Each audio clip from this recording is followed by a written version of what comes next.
Hi guys. तो आज के वीडियो में हम लोग जानेंगे टाइप कास्टिंग क्या होता है। तो simply type casting means changing one data type into another data type, यानी एक डेटा टाइप से दूसरे डेटा टाइप में चेंज करना टाइप कास्टिंग होता है। ये सिंपली टू टाइप्स का होता है। First primitive type casting, second object type casting. यहाँ पे इसको डायग्राम के माध्यम से हम लोग देखते हैं। तो प्रिमिटिव टाइप कास्टिंग एंड दूसरा होता है हमारा ऑब्जेक्ट टाइप कास्टिंग। तो प्रिमिटिव टाइप कास्टिंग में दो आ जाता है, एक वाइडनिंग आ जाता है, एक नैरोइंग आ जाता है। इसमें इसको हम लोग वाइडनिंग को इम्प्लिसिट बोल देते हैं और नैरोइंग को एक्सप्लिसिट बोल देते हैं। तो हम लोग सबसे पहले प्रिमिटिव टाइप कास्टिंग को जानेंगे। ओके। तो primitive type casting means it is the process of converting one primitive data type into another। कहने का मतलब ये है कि यहाँ पे एक प्रिमिटिव डेटा टाइप को दूसरे प्रिमिटिव डेटा टाइप में कन्वर्ट करना हमारा क्या होता है, प्रिमिटिव टाइप कास्टिंग होता है। ये भी दो प्रकार का होता है। फर्स्ट है implicit type casting, second explicit type casting. इसको हम लोग वाइडनिंग कास्टिंग बोल देते हैं और इसको नैरोइंग कास्टिंग बोल देते हैं। और यहाँ पे सबसे पहले हम लोग इम्प्लिसिट टाइप कास्टिंग जानेंगे। तो यहाँ पे लिखा गया है converting a smaller type to a large type and Java does this automatically और नो डाटा लॉस। यानी यह क्या करता है, स्मॉल डेटा टाइप को लार्ज डेटा टाइप में कन्वर्ट करता है। और स्मॉल से लार्ज में जाएगा तो डाटा लॉस का भी डर नहीं रहेगा। यानी यहाँ पे बाइट से हम लोग उसको शॉर्ट में चेंज कर सकते हैं। उसके बाद यहाँ पे इंट में कर सकते हैं, यहाँ पे लॉन्ग में कर सकते हैं, यहाँ पे फ्लोट में कर सकते हैं, यहाँ पे इसको डबल में कर सकते हैं। यानी यह 1 बाइट का होता है या यह 2 बाइट का होता है, यह 4 लेता है या 8 लेता है, यह 4 लेता है और यह 8 लेता है। ओके।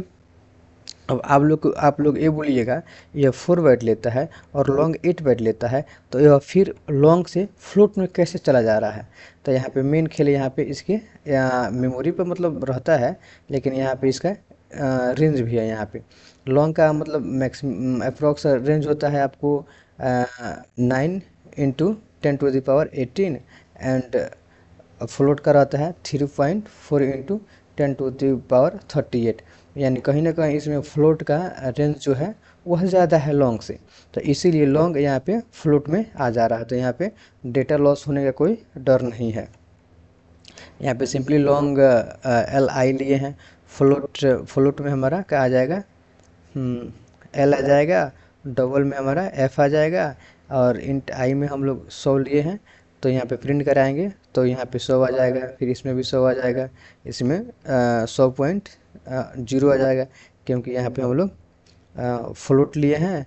और फिर इसमें डी में फिर 100.0 आ जाएगा। इसमें भी क्या लिया हम लोग, डबल लिए हैं। सेकेंड है मेरा नैरोइंग कास्टिंग, यानी एक्सप्लिसिट, जो क्या करते हैं हम लोग, इसको मैनुअल कास्ट करते हैं हम लोग, मैनुअली मतलब करते हैं।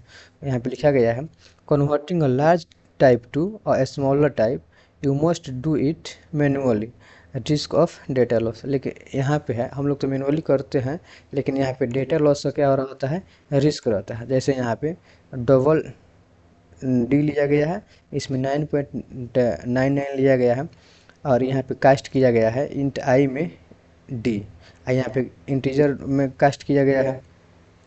इसको हम लोग जब प्रिंट कराएंगे तो यहाँ पे 9 आएगा, यानी हमारा जो 0.99 है वो नहीं आ रहा है यहाँ पे, क्योंकि यहाँ पे हम लोग क्या कर दिए हैं, कास्ट कर दिए हैं, टाइप कास्ट कर दिए हैं। तो यहाँ पे जो भी वैल्यू आएगा इंटीजर में आएगा। यहाँ पे डेटा लॉस होने का रिस्क होता है। जैसे यहाँ पे लॉन्ग L लिए हैं तो हमारा इतना इसमें हम वैल्यू डालेंगे, तो फिर L को यहाँ पे हम इंट से कास्ट करेंगे, तो यहाँ पे डेटा लॉस भी पॉसिबल लिखा गया है, यानी डेटा लॉस पॉसिबल हो सकता है। आइए इसको हम लोग कंपाइलर पर देखते हैं। लेकिन इसके पहले यहाँ पे इसमें बिग से स्मॉल डेटा कास्टिंग होता है, मतलब बड़ा डेटा टाइप से स्मॉल डेटा टाइप में। जैसे यहाँ पे डबल है, उसके बाद यह 8 बाइट का होता है, ये फ्लोट 4, फिर यह 8 फिर 4 से हम यहाँ पे 8 बताए हैं, वहाँ पे तो बताए हैं यहाँ पे इसका रेंज का रेंज के कारण मतलब यहाँ पे फ्लोट से लॉन्ग हो रहा है। ओके, मतलब डबल से लॉन्ग हो रहा है, क्योंकि यह 8 बाइट का होता है और यह 4 बाइट का होता है, तो 8 बाइट वाला 4 बाइट में चला जा रहा है, कन्वर्ट हो जा रहा है। ओके, और उसके बाद यहाँ पे लॉन्ग से इंट, इंट से शॉर्ट और शॉर्ट से बाइट। आइए इसको हम लोग कंपाइलर में देखते हैं। यहाँ पे सिंपल, यहाँ पे अगर हम लोग आई को प्रिंट कराएं, आई को प्रिंट कराएं और यहाँ पे हम लोग एक्स को प्रिंट कराएं, तो उसके बाद हम लोग इसका आउटपुट देखते हैं।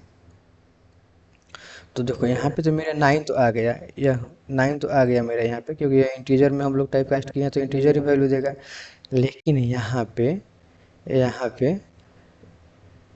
इंट तो हम लोग टाइप कास्ट किए हैं, लेकिन यहाँ पे वैल्यू कुछ अनएक्सपेक्टेड आ रहा है, यानी जो यहाँ पे वैल्यू दिया गया है यह नहीं आ रहा है। इसलिए यहाँ पे डेटा रिस्क का तो है, डेटा रिस्क का तो चांस है। इसलिए हम लोग यहाँ पे थोड़ा मैनुअली करते हैं, लेकिन यहाँ पे डेटा रिस्क भी हो सकता है। तो इसके बाद हम लोग इसके अगले वीडियो में हम लोग जानेंगे सेकेंड, यानी object type casting. Second video में हम लोग जानेंगे ऑब्जेक्ट टाइप कास्टिंग। ओके, क्योंकि इसमें हम लोग क्लास ऑब्जेक्ट के बारे में जानेंगे। इसमें क्लास और ऑब्जेक्ट के बारे में जानना ज़रूरी है, और इनहेरिटेंस भी इसमें आ जाता है। तो इसीलिए हम लोग पहले इस ऑब्जेक्ट के बारे में जानेंगे कि ऑब्जेक्ट कैसे क्रिएट होता है, उसका रेफरेंस कहाँ रहता है और कहाँ इसका मेमोरी क्रिएट होता है, और इनहेरिटेंस भी जान लेंगे। उसके बाद हम लोग ऑब्जेक्ट टाइप कास्टिंग के बारे में जानेंगे। अगर एग्ज़ाम में हम लोग का क्वेश्चन आता है कि व्हाट इज टाइप कास्टिंग, तो हम लोग इतना जो थ्योरी दिया गया है और एग्जाम्पल दिया गया है इतना तो बनाना ही है, और प्लस में यहाँ पे डायग्राम आप लोग ज़रूर बना दीजिएगा। फुल का फुल नंबर मिलेगा, कोई लॉस होने का चांस नहीं बनता। ओके, तब तक चैनल को सब्सक्राइब करें, लाइक करें और कमेंट करें। जस्ट ही इसका हम पार्ट 2 वीडियो लाएंगे ऑब्जेक्ट टाइप कास्टिंग का। तब तक के लिए मस्त रहें आप लोग।